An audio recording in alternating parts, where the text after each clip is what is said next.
Session 2 in the Rolfing deals with the feet and the lower leg, and this is very important as a base for the body, and to get this as balanced and supportive as possible is the goal of session 2, because after that point we will build throughout the whole body. If we don't get a good base in the foot, everything else is compromised. So the foot is really complex. It has 26 bones, and it's so important because it is the point of contact with the ground. How this foot contacts the ground is going to affect the whole body. Not just the structure of the bones, for example, this bone here, the talus, how this sits and interacts with the bones in front of it is going to affect the dynamics of the body all the way up through the body, through the knee, through the hips, through the spine, up into the neck. So we look at the relationship of the bones, and we can affect that in Rolfing.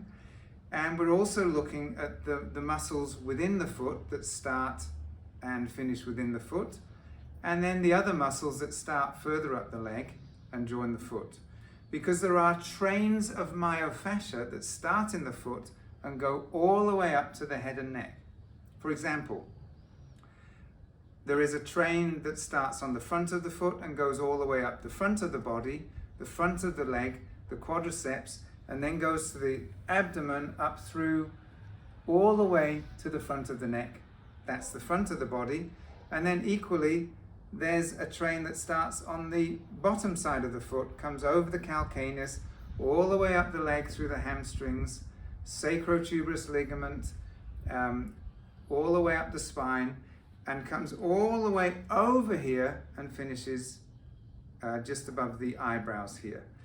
And there are other lines too. So we need to think of the connections in the foot to all the other parts of the body.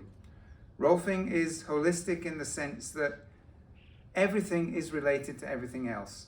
And also walking is very important in that every step is a potential good dynamic or potentially a painful dynamic through the body.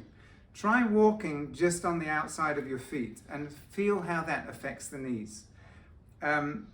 So how the foot lands in walking, it needs to be able to move in different directions comfortably. So the whole of session 2 is geared towards getting the foot organized. And it's not the only time we look at the feet. We will look at it in other sessions, but session 2 is a session specifically devoted to the foot and how it relates to the rest of the body. For example, the lower back.